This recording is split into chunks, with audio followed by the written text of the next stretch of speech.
एक प्रसंग सुनाते हैं हम आपको महान का, जो वास्तविक महान होता है वो कैसा होता है। एक बार भीष्म पितामह जी को बहुत कड़वे वचनों से दुर्योधन ने कहा कि आप सेनापति तो हमारे हो लेकिन पक्ष पांडवों का लेते हो। अगर ऐसा ना होता तो 10,000 महारथियों को रोज मारते हो, एक भी पांडव नहीं मारा गया। जब बार बार वचनों का ऐसा प्रहार किया तो आवेश में आकर 5 बाण निकाल लिए और कहा कल अगर जीवित रहा तो 5 पांडव मारे जाएंगे। अब तो खुशी की लहर दौड़ गई कि भीष्म प्रतिज्ञा होती है।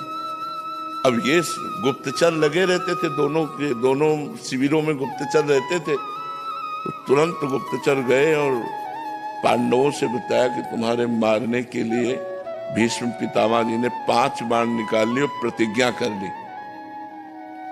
तो ये बात भगवान श्री कृष्ण को भी, द्रौपदी जी को भी, 5 पांडवों को कोई फिक्र नहीं।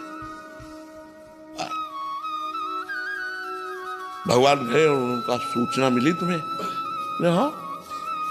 बोले तुम तो ऐसे सब निश्चिंत बैठे हुए हो, क्यों? तुम्हें कोई विचार, कोई चिंता, कोई भय? बोले कुछ नहीं। बोले क्यों? बोले आप हो ना, जिसके चिंता करने वाले आप, अब मुझे इसके विषय में क्या चिंता करनी? द्रौपदी जी से कहा ऐसा करो, तुम तैयार हो बहु रूप में और यहां से घूंघट करो, आगे चलो और पीछे दासी के कपड़े हमें लाओ। दासी के कपड़े भगवान ले पहले, पीछे पीछे भगवान दासी रूप में, आगे आगे द्रौपदी स्वामिनी रूप में। दरवाजे के पास पहुंचे भीष्म जी, चूंकि महान बाल ब्रह्मचारी, तो बोले पादुका उतारो। पादुका लेकर पीतांबर में लपेट कर ऐसे खड़े हो गए जैसे दासी खड़ी होती है। द्रौपदी जी अंदर गई, प्रणाम किया पितामह को, बोली नहीं, घूंघट करके। पितामह ने विचार, देखो बुद्धि बदलने वाले भगवान ही होते हैं।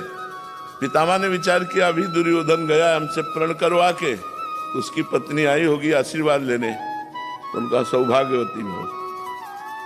तो द्रौपदी जी ने पर्दा हटाया और कहा वह बात सत्य माने या यह बात सत्य माने आपकी? अभी कुछ समय पहले आप प्रण करते हो, 5 बाण निकालते हो कि 5 पांडवों को मार देंगे, और संध्या का समय है और इस समय मुझे आशीर्वाद देते सौभाग्यवती भव। मैं ये मानूं सत्य बात या वो सत्य बात मानूं? भीष्म जी के होश उड़ गए। बोले वो कहा है जो तुम्हें हाल आया है, क्योंकि जान गए कि मुझे चक्कर में फंसा दे, इसका मतलब वो है। वो कहा है? उतरे और दरवाजे पे देखा तो दासी वेश में। तो एक आवेश आया गुस्सा का, और ऐसे ऊपर का वस्त्र पकड़ा, ऐसे खींचा और कहा जूतियां देखी दो। भीष्म जी अवाक रह गए।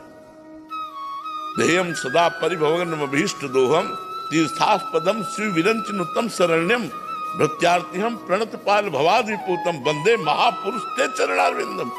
शिव ब्रह्मादि जिनकी चरण वंदना करते हो, द्रौपदी की जूतियां, उनका बेटी जिसका रक्षक ये है तुम्हारे पतियों का बाल बांका भी नहीं हो सकता, जिसका ये रक्षक है उसको कौन मार? तब कहा प्रभु आपने मेरी प्रतिज्ञा टलवाई, और आप जब महाभारत का संग्राम प्रारंभ होने वाला था तो आपने प्रण लिया था मैं अस्त्र नहीं गाऊंगा, कल मैं आपका प्रण तोड़ूंगा। आज आपने मेरा प्रण तोड़ा है, कल मैं आपका प्रण तोड़ूंगा। भगवान ने कहा भक्ति के लिए अपना प्रण तोड़ना मुझे सहज है, भक्ति के लिए अपना प्रण तोड़ना मुझे, अपनो प्रण विसार भगत को पूरो प्रण निभाओ। वही हुआ, दौड़ पड़े भगवान रथ का पहिया लेकर के भीष्म पितामह को मारने के लिए। जब अर्जुन के ऊपर बाणों की बौछार कर दी